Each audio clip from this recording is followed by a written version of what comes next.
Currency నోట్లపై Ambedkar బొమ్మ ఉండాల్సిందే అంటూ మంత్రి అడ్లూరి డిమాండ్. మానేరు డ్యాం నుంచి వరద నీరు విడుదల. ఇలాంటి టాప్ 10 తెలంగాణ న్యూస్ ఇప్పుడు చూద్దాం. కరెన్సీ నోట్లపై అంబేద్కర్ చిత్రపటాన్ని ముద్రించాలంటూ ఢిల్లీలో పలు దళిత సంఘాల ఆధ్వర్యంలో జరిగిన కార్యక్రమంలో తెలంగాణ మంత్రి అడ్లూరి లక్ష్మణ్ పాల్గొన్నారు.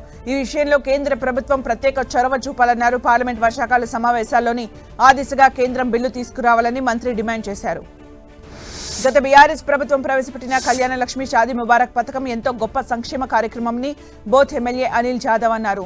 ఆదిలాబాద్ జిల్లా గుడి హత్నూర్లోని రైతు వేదికలో ఏర్పాటు చేసిన చెక్కుల పంపిణీ కార్యక్రమంలో ఎమ్మెల్యే ముఖ్య అతిథిగా పాల్గొన్నారు. మండలంలోని వివిధ గ్రామాలకు చెందిన 48 మంది లబ్ధిదారులకు కళ్యాణ లక్ష్మి షాదీ ముబారక్ చెక్కులు పంపిణీ చేశారు.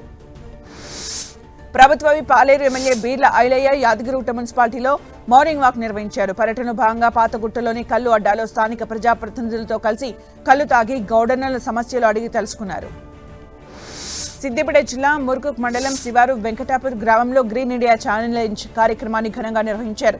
మాజీ రాజ్యసభ సభ్యుడు జోగినిపల్లి సంతోష్ కుమార్ ఆధ్వర్యంలో గ్రామ ప్రజలతో కలిసి ఎవెన్యూ ప్లాంటేషన్లో 2000 మొక్కలను నాటారు. పర్యావరణ పరిరక్షణే లక్ష్యంగా చేపట్టిన ఈ కార్యక్రమంలో ఎమ్మెల్సీ డాక్టర్ యాదవ్ రెడ్డి, ఒంటేరు ప్రతాప్ రెడ్డి పాల్గొన్నారు.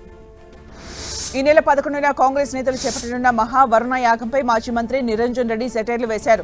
కాంగ్రెస్ నేతలు ఉన్న నీళ్లను పక్కన పెట్టి ఆకాశం వైపు చూస్తున్నారని ఎద్దేవా చేశారు.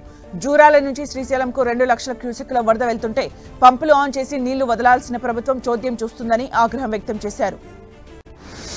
కొమరంభీం జిల్లా జైనూరు మండలంలోని ఆసేపల్లి గ్రామ ప్రజలు తాగునీటిలో అధిక ఫ్లోరైడ్ సమస్య కారణంగా తీవ్ర ఇబ్బందులు ఎదుర్కొంటున్నారు.